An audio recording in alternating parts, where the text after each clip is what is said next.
Congratulations to everyone who picked total disaster as the winner of the 2020 presidential election. President Trump and Vice President Mike Pence should immediately call Total Disaster's campaign manager and congratulate him on an absolutely stellar campaign.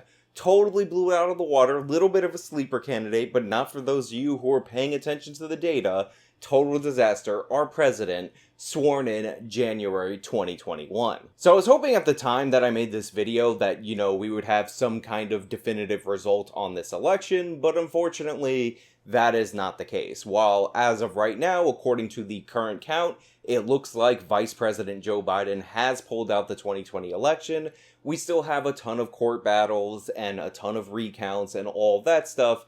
And maybe, on a long shot, that might overturn the results of this election. However, I do not believe that's going to be the case. Once President Trump lost his vote lead in the state of Georgia, and I know I've heard rumors that there might be 9,000 or so absentee ballots that are coming from overseas from our service members, but I don't know if those ballots are coming in, if the media report I read is any bit reliable, and if the margin of victory for Trump would be significant enough to flip it back in his favor.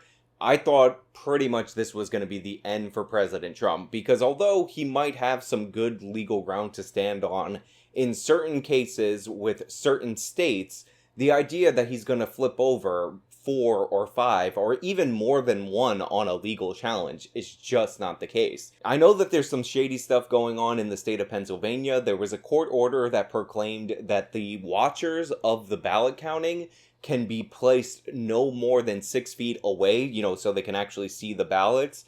And the state of Pennsylvania, and specifically Philadelphia County, have just ignored that completely and made them stand 30 feet away at a minimum and 150 feet away from the furthest person counting the ballots, so far that in order to actually see, the ballots being counted, which is the whole purpose of being an observer, they need to have binoculars. So maybe there's something with that and there'll be a recount or something, but honestly, I haven't lied to you throughout the entire course of this channel. I haven't been very optimistic throughout the entire course of this channel, so why change it now? I don't really think that any of the court challenges are going to overturn anything of significance in terms of any of these states. Trump needed to win more states outright, and then the chances of maybe winning something in the state of Pennsylvania or one of these states would have been significantly higher. But the court is unlikely to reverse the rules of multiple states when multiple rules are being challenged, and that's unlikely to be enough to help President Trump. Now, there are still votes to be counted. There's still time to litigate this. Remember, the precedent set by Al Gore was about 37 days after Election Day, when Al Gore was fighting specifically to get recounts in specific counties so he could boost his own vote total without recounting the whole state because he was trying to win throughout the courts. So we're still not in abnormal territory in terms of litigation over the election. I'm just being realistic on the chances of significant numbers of votes being flipped over in terms of these recounts. It's just not going to happen. It's unlikely that more than 100 or so votes are going to be moved in anybody's favor during the course of the recounts. Now, there are some machine errors in Michigan. I remember there was something like 6,000 votes from one county that went to Joe Biden that should have went to Trump, so I'm sure the recounts will have to go through that and determine whether or not that's the case. But again, the lead in Michigan is pretty big for Joe Biden, so I'm not exactly sure how that's going to translate unless there's significant machine error in the counting of the votes in terms of Michigan. We can hope that there is, but the chances that that is the case, pretty unlikely. Now, considering I didn't think Trump was going to be that competitive in Michigan in the first place, and the polling had him going into the election down about 8 points, Trump has surprised us already in Michigan. So maybe, Hail Mary, lucky chance that a machine error gave Joe Biden, tens of thousands of votes. Theoretically possible. Honestly, it's the year 2020, and any weird machination of crazy messed up crap could be happening this year, so I don't rule out the possibility. I'm just saying, don't get your hopes up. Even if they find individual instances of irregularities around the country, remember, we need for irregularities to happen in multiple swing states, and those irregularities to be significant enough that they can reverse the results in favor of Trump if your ideal goal is for Trump to win the presidential election.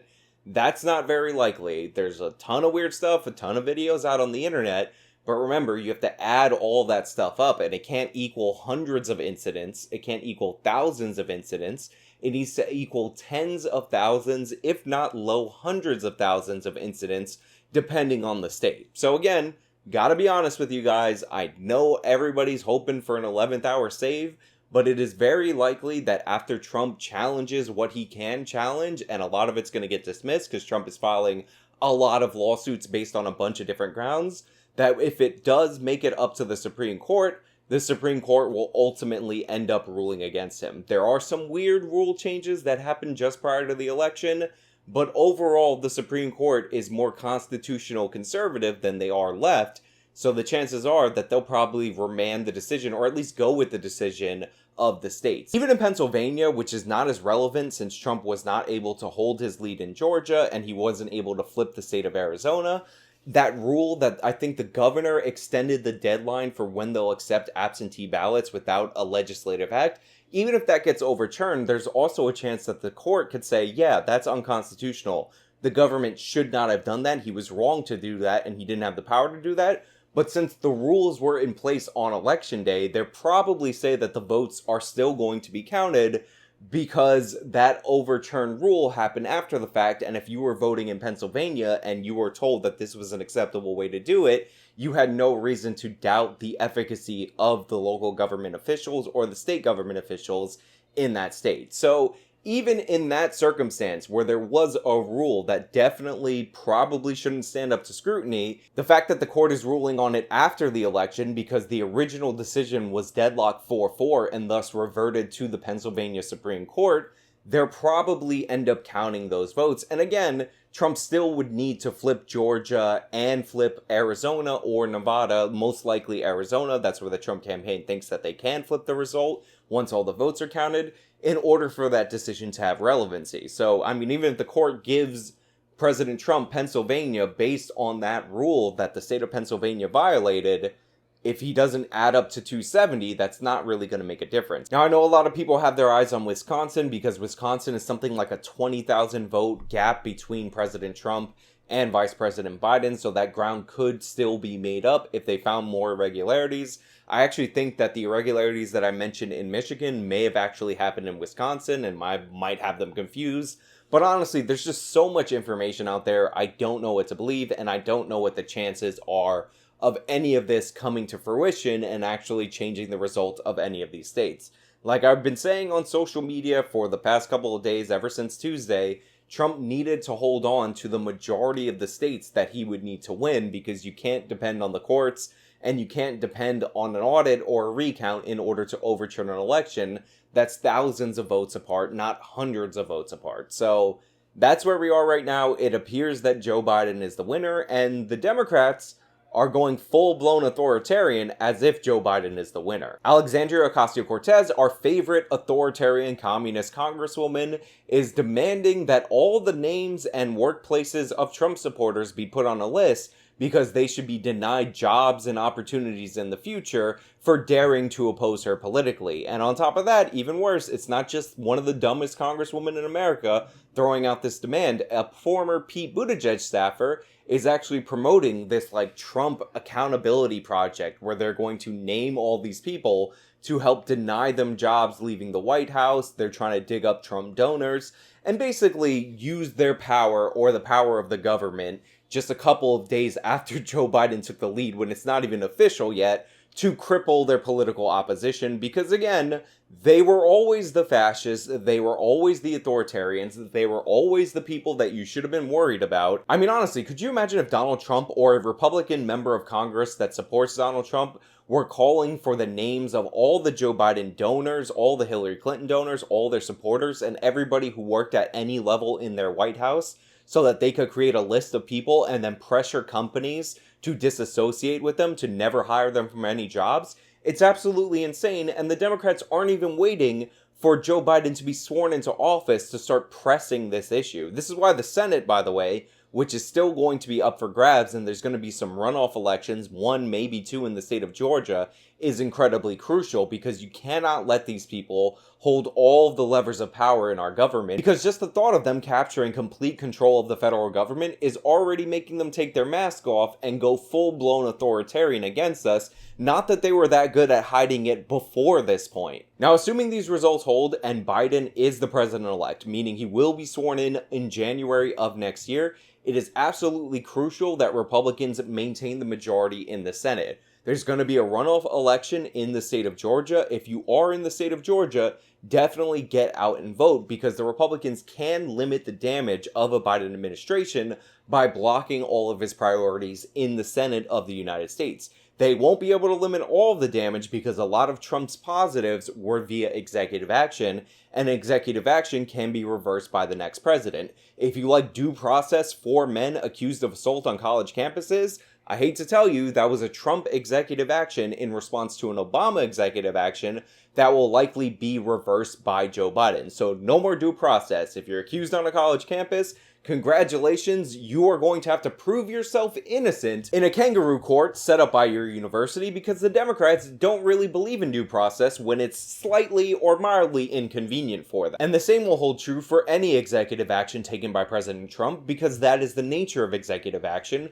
which is why the Republicans, when they held the House, the Senate, and the presidency, should have pushed for their priorities through the legislative process, not through the executive process. So, big failure of the first 2 years of the Trump administration was not getting those priorities through legislatively. Now again, assuming these election results hold, and I will be covering them up to date if there's any new developments, if there's something for me to actually sink my teeth into, like an actual court case, or some kind of evidence of impropriety that's actually substantial and could overturn the election, or overturn the result significant enough in one of the states to be more accurate. There's not going to be one single piece of evidence that's going to overturn anything. It would be a specific instance in a specific state that could be disputed in a court of law that maybe the courts would feel comfortable ruling on. Again, not trying to get anybody's hopes up. I think Biden is going to end up being the president-elect of this country. That's just how I feel about this situation. Take it for whatever you want. I'm usually right about these things because I'm super smart, but you know, take it for whatever you want.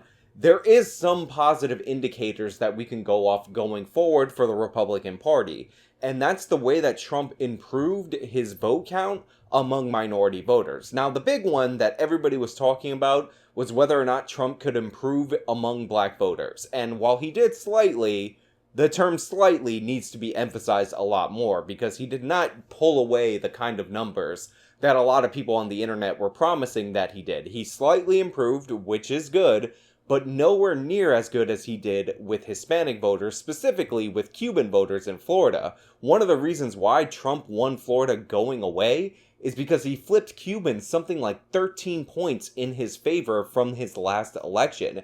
That's huge, it's significant, it shows that Hispanics are not a monolith, they have no specific loyalty to the Democratic Party, and Cubans still remember the communism that they or their families fled from, and when they see it in candidates like Ocasio-Cortez, they're not about it, and they're not interested in supporting it. So these are good signs. Another great sign is that Trump won one of the most Hispanic counties, I think it was the second most, it was in the state of Texas, in the entire country. Obama won this county by 44%, Hillary Clinton won it by 33 points, and Trump won it +5 over Joe Biden, which is absolutely huge. I talked a lot in my other videos when people were saying demographics are a destiny and the Hispanics are going to flip it for the Democrats and will never win an election again, Republicans nationally, because of the Hispanics. And I said that that was complete and utter nonsense based on the fact that George W. Bush in 2004 won about 45% of Hispanics. Well, Trump won more Hispanics this time than he did the previous time, and he did better than Mitt Romney both times. The idea that it is not possible to yank some of these voters away, especially when the Democrats are trying to cram racism down everybody's throat, and the Hispanics are not really about this whole woke, social justice, Latinx nonsense. That's all for progressive, socialist, wealthy white folks, not for Hispanics.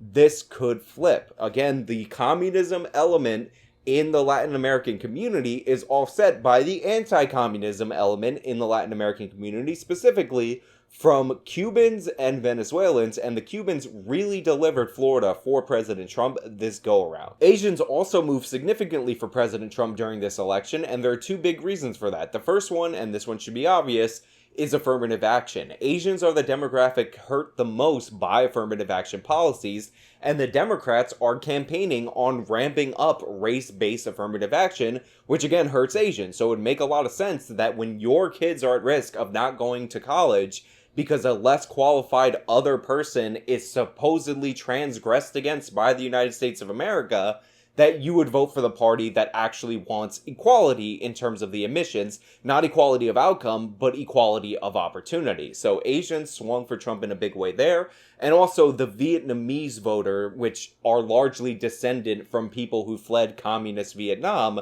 voted for Trump due to the Democrats pushing communism in their party. Alexandria Ocasio-Cortez was a huge campaign winner for the Trump administration and for down-ballot voters for Republicans. There's a reason why Joe Biden, who's seen as more of a moderate, who was fighting the socialists during his presidential campaign in the primary, did a lot better than the down-ballot Democrats, because the down-ballot Democrats are way more lefty, way more progressive, way more socialist than Joe Biden. Justice Democrats may have won seats in solid blue areas, but they got wiped out along with many other progressive candidates across the country. Good job, Alexandria Ocasio-Cortez, and more proof that the Republicans don't have to condemn themselves to winning such a tiny share of the minority vote. Now, of course, the Republicans lost about 5 points among white people, and this was the deciding factor. A lot of them were Catholics. Joe Biden would be, and likely is going to be, the second Catholic president in the history of the United States after John F. Kennedy. That's really unfortunate. It's probably less religious Catholics, but people who still want to see that happen. But there were significant gains, and assuming that the Catholic factor is not going to be on the ballot going forward, there's no reason why the Republicans can't put up a candidate that is willing to go and reach out to these minority voters while maintaining the majority among the white voters, or a significant majority among the white voters. I've said this a million times. The Republicans do not have to win any of these demographics.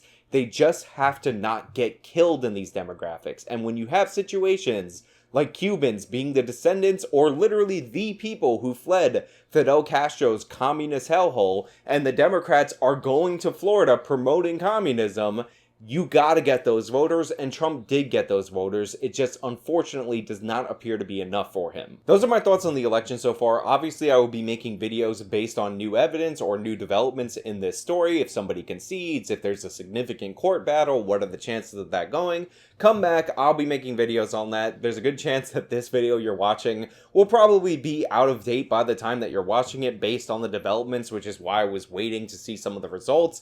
But I can't wait this long. The states are taking too long. It's a whole crazy process. This mail-in was total nonsense. We never should have done it. And look at the mess that we're in. Total mess. They blew it. Again, disaster 2020, the winner of this election. Links in the description, blah, blah, blah. Till next time.